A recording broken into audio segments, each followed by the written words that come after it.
Hello, I'm Bella, your guide through Camille's retro vault, where the strange, the stylish, and the unforgettable still live on. Let's open the vault. Today, we step into one of the most memorable early Star Trek episodes, The Naked Time.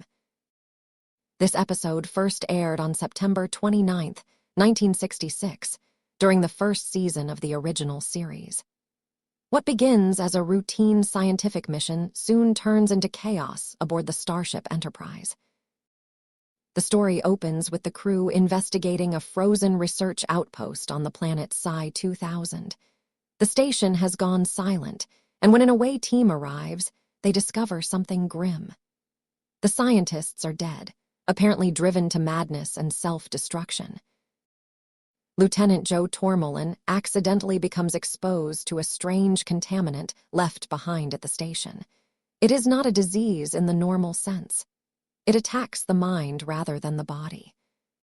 Once back aboard the Enterprise, Tormolen spreads the infection through casual contact, and soon it moves rapidly through the ship. What makes this episode so entertaining is that the illness strips away emotional control. Fear, anger, vanity, sorrow, desire, regret, all of it comes pouring to the surface. Crew members stop behaving like trained officers and begin acting on their deepest hidden impulses. For Star Trek, this was a brilliant idea. The series was still new, and audiences were only beginning to know these characters. The Naked Time suddenly pulls back the curtain and reveals what lives underneath the calm professional surface. Captain Kirk, usually confident and composed, becomes vulnerable and full of self-doubt. He questions the burden of command and the loneliness that comes with leadership. It is one of the first times viewers see the man behind the captain's chair. Mr. Spock receives some of the strongest material in the episode. As a half-Vulcan who depends on logic and emotional discipline, the infection hits him especially hard. His buried feelings for his human mother, his divided identity, and his pain over never fully belonging all rise to the surface. Leonard Nimoy gives a powerful performance that adds real depth to the character. Then there is Sulu, and he steals several scenes. Instead of becoming depressed or fearful, he turns into an overjoyed swashbuckler, racing through the corridors shirtless with a fencing foil, calling himself a dashing hero. It is funny, energetic, and unforgettable. Nurse Chapel's hidden love for Spock emerges. Riley, a young crewman, takes over engineering and begins singing loudly over the intercom while accidentally trapping the ship at low power. Even the normally efficient crew becomes a collection of raw emotion and bad decisions. That may sound comedic, and parts of it are, but the danger becomes very real. With systems failing and discipline collapsing, the Enterprise drifts helplessly toward destruction.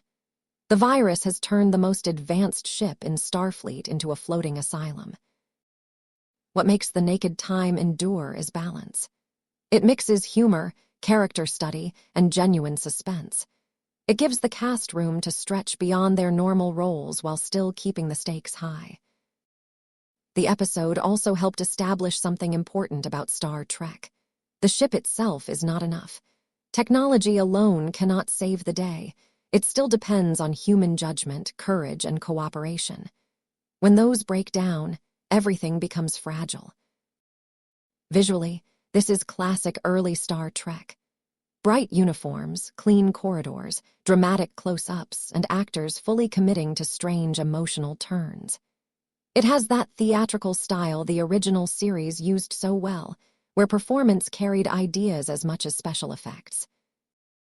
The final solution is pure Star Trek ingenuity. Scotty and the engineering crew attempt a risky maneuver involving time warp speed to reverse the crisis. It is one of those bold scientific gambles that only this show could make feel both absurd and exciting. And yes, it works. Barely. Now for some trivia from the vault.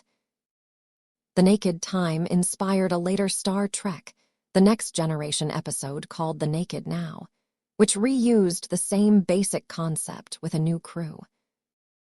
George Takei's performance as Sulu became a fan favorite, and helped show he had strong comedic instincts. This episode gives one of the earliest serious looks into Spock's emotional conflict, something that became central to the character for decades. Crewman Riley singing over the intercom became one of the most unexpectedly funny moments of the first season. The story was also an efficient production choice. By trapping the drama on the ship and focusing on character performances, it delivered high impact without needing expensive, large-scale effects. The Naked Time remains one of the finest early Star Trek episodes because it understood a simple truth. Sometimes the fastest way to know a character is to see what happens when their mask falls off. I'm Bella, and this has been Camille's Retro Vault.